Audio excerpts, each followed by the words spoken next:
welcome into another episode of Action Talk. I'm your host, Mark Saavedra, and I'm joined by my co-host, Thomas Shafer. And I don't know if you guys can see it, but this No Shave November beard is coming in pretty strong. Pretty soon it'll look like Grizzly Adams. What do you guys say over there, Tom? So what? Yeah, maybe when Grizzly Adams was in like third grade, because that is not coming in very good. I actually think you'd have a decent mustache if you just shaved everything but it and then let that come in, maybe for Mustache March.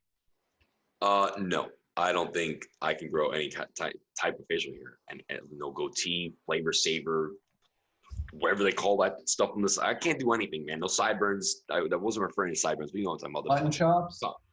There you go. Didn't even know it was a thing. So there you go. I'm not even educated.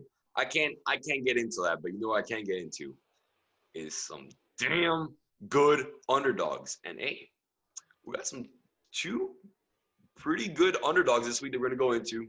We agree on damn near every game this week. So Thomas and I are just going to dive into the 4 games that we're honing in on. Like I said, 2 of them are plus money. So Thomas, start us off. We're not just on. We agree on so many games this week, but the first one are the Bills and the Cardinals. Bills on the road, excuse me. We love this plus 110. We don't need the 2 points. Bills are going to win outright, so grab that 110.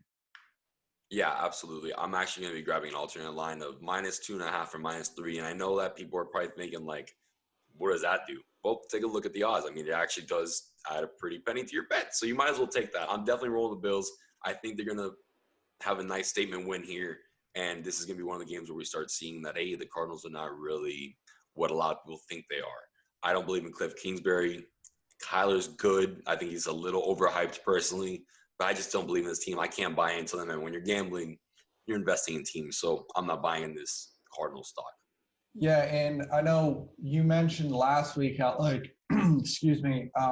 Josh Allen was struggling. And, last week he heard our podcast, heard you talking a little bit of crap, and then he just went out and balled out. And I think when Josh Allen has his, ups, he stays on his ups for a little bit, and then, he'll fall back a little bit and tail off. But hopefully we're grabbing him on his height where he's money, making throws, finding Stephon Diggs. I like the receiving core better as a whole with the Buffalo Bills.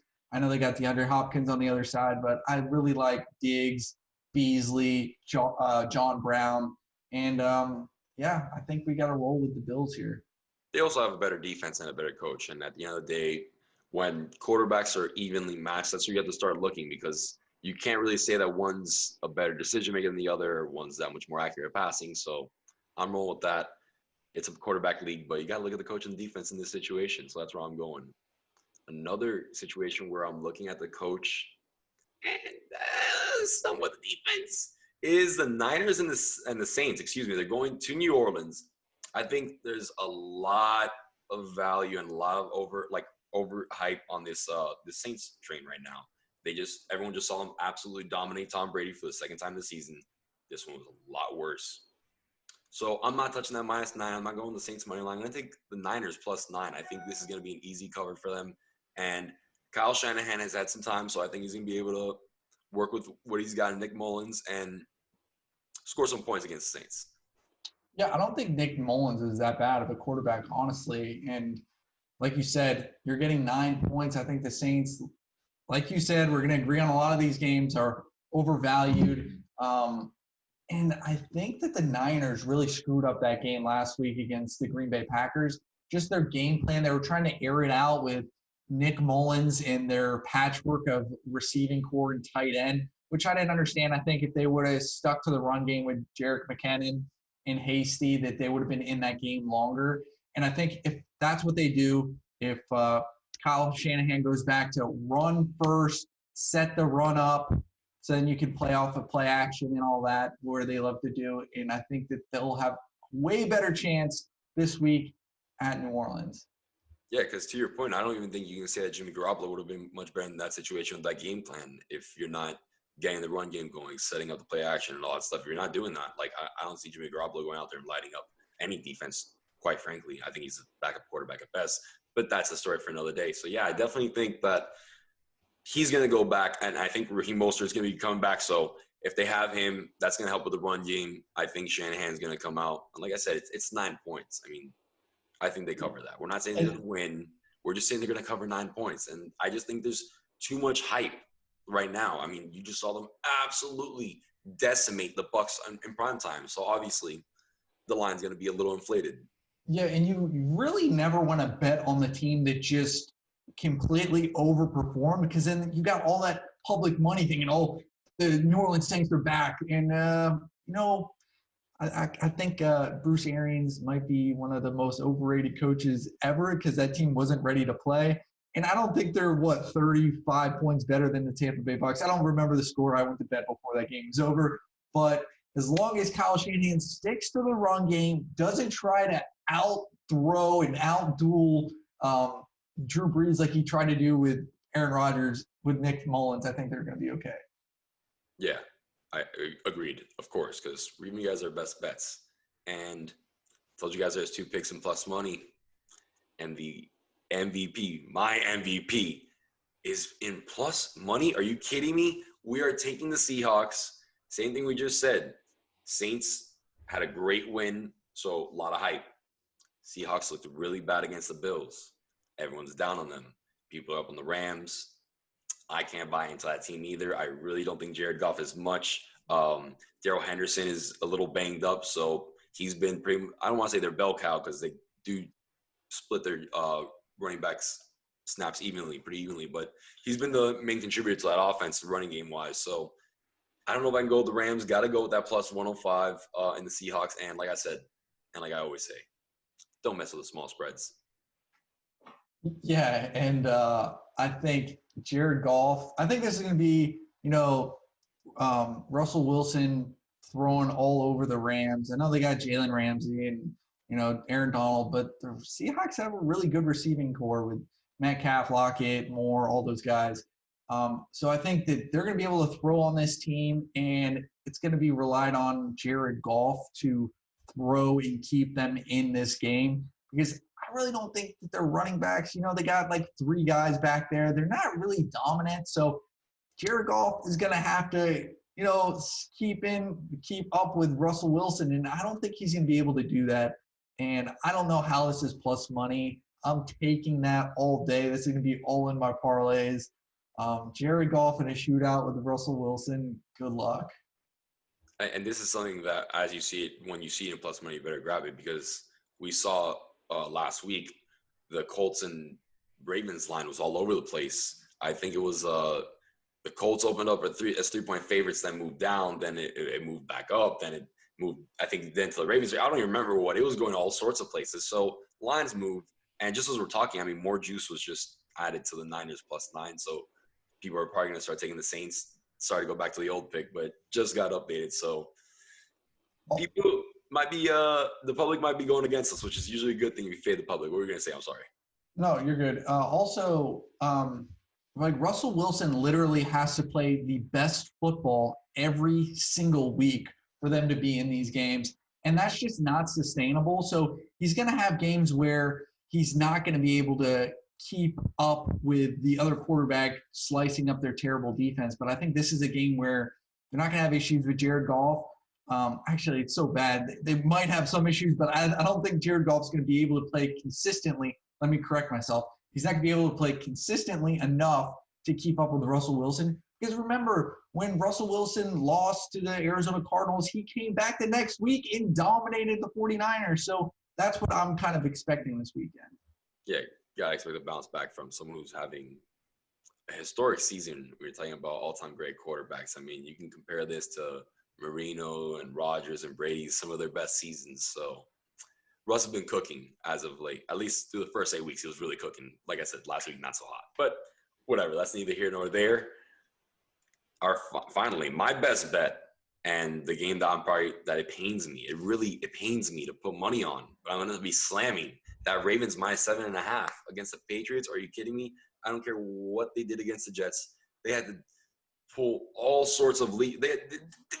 Just a miracle had to happen in the second half for them to even come to a field goal victory against the Jets. The Jets, I understand Lamar has not looked great. I understand the Ravens offense is suspect, but come on, man. We saw Joe Flacco light up this Patriots defense. I'm rolling with Lamar Jackson, -7.5. Slam me. Flacco. That sounded kind of like ASAP Rocky. Pretty boy Flacco. But yeah.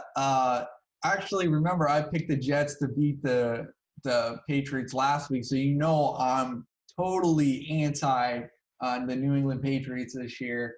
I think Cam Newton's the worst quarterback in the NFL. I don't care what he did last night against Joe Flacco, pretty boy Flacco over there with the New York Jets. They had to have a miracle, like you said, to win that game. And remember what Lamar Jackson did to the New England Patriots last year with Tom Brady? They smoked them. It wasn't even close.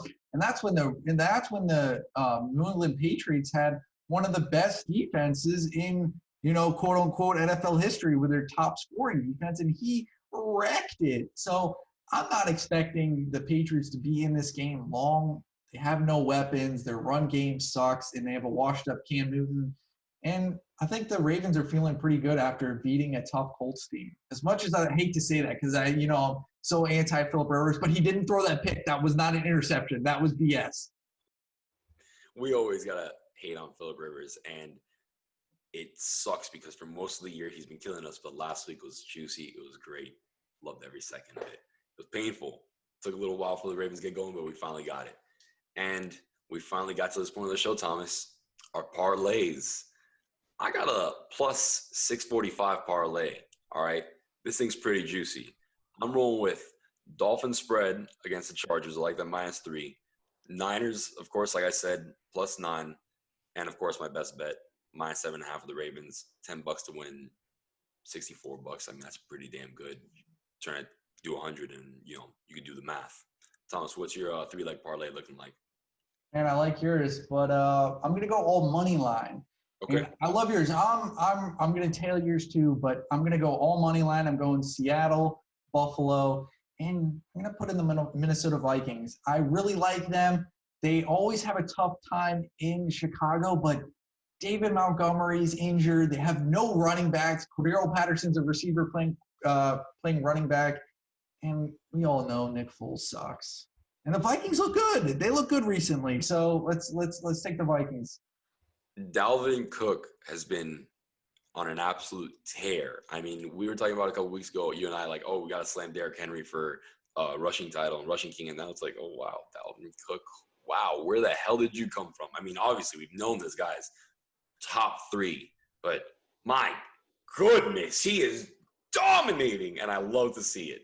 The Lions only had 10 players on the field when he had that 7-yard touchdown run. So I love Dalvin Cook, but they're handicapping themselves for whatever reason. All right, true. I'll give you that one. And another thing, I'll give the people another 6-1 bet. So here's my teaser. I'm gonna go with a 6-team, 6-point teaser. Seahawks, Chargers, Bills, Niners, Broncos, Ravens. I mean, that's a virtual lock in my opinion. I don't know. I'm locking that up right away as soon as we get off air. Thomas, tell me what you like. I'm gonna take your exact same teaser, but I'm taking out the Broncos, and I'm gonna shuffle in the Panthers at 10.5 points. But everything else, I love in that teaser. And Mark, you kind of skip this. Usually we do our best bet before the parlays. But what is your best bet of the week? I said you gotta slam it. Ravens -7.5. I hate it. I would love to say the Steelers, but with Ben and 4 other guys getting COVID and whatnot, I can't do it. So got to go with another AFC North team. Ravens -7.5. Excuse me. So my best bet has actually won 3 weeks in a row. So I'm on a hot streak with my best bet. I like the Seattle Seahawks. Russell Wilson's gonna be able to outduel Jared Goff. Jared Goff's not going to be able to keep up with Russell Wilson. Russell Wilson will continue to make that MVP case where he literally has to have the game of his life every week to be in these games, and I think he's going to have another big game this weekend. All right, something I won't forget. Favorite underdog. And this one's going to hit home, Thomas. I'm sorry, but I like the Bears. Everyone's down on them. I mean, every week that's the narrative, and we just get more and more down on them. But they just always seem to figure it out when they play the Minnesota Vikings. So I gotta go with the Bears money line. Might sound stupid, but I'm going to go with history and hope that history's right in this case, and I'm going with that plus 130. So my favorite underdog had a 3-game win streak, and I went all in on the New York Jets, and that was before Sam Darnold was called out. And then Flacco has almost a game of his life in the last 5 years and played unbelievable, and then they lost. So that was tough. But mine, my underdog of the week are the Bills with Josh Allen, plus 110 against Kyler Murray and DeAndre Hopkins. I just love Josh Allen.